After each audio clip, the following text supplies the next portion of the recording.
सजनी जीमा देखी आमे तुम्हें मिसी करी बोल बम कपिलेश्वर बाबा टाने भक्ति जले आमे घियाती जमा चढ़े बेल पतर ओ बाबा उमापति ओ बाबा जटाधारी ओ बाबा उमापति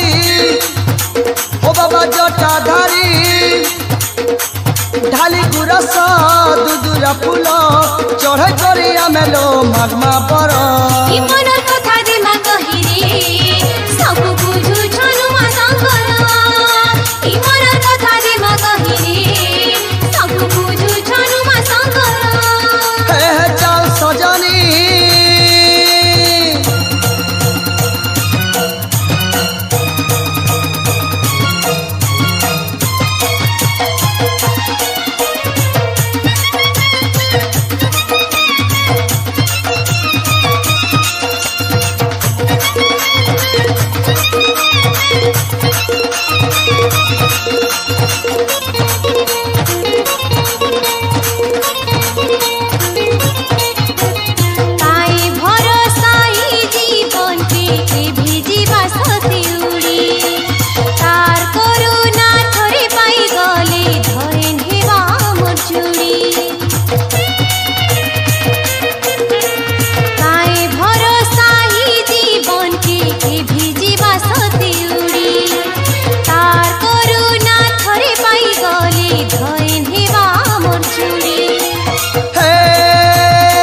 सजनी जीमा देखी आमे तुम्हें मिसी करी बोल बम कपिलेश्वर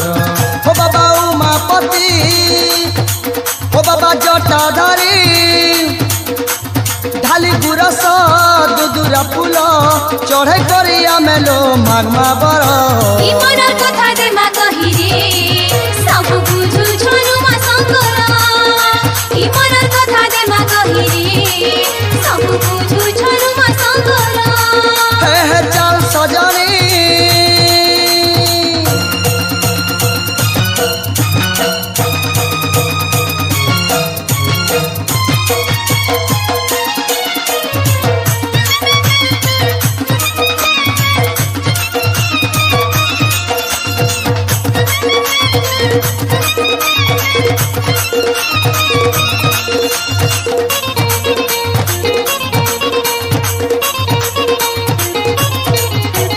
भक्ति भरी करे पूजा पार करसी भोलानाथ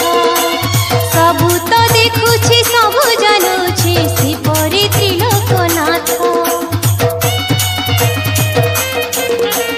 भक्ति भरी करे पूजा पार करसी भोलानाथ सबु तो देखुछि सबु जानुछि से परि त्रिलोकनाथ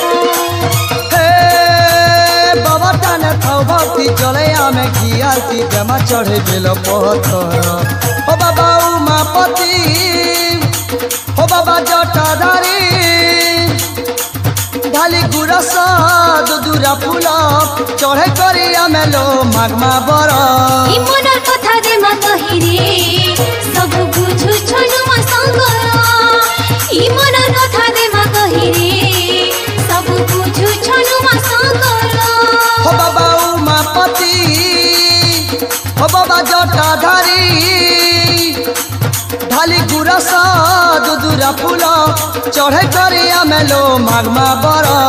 मनर कथा दे मा कहिरे सब बुझु छनु मा संगर मनर कथा दे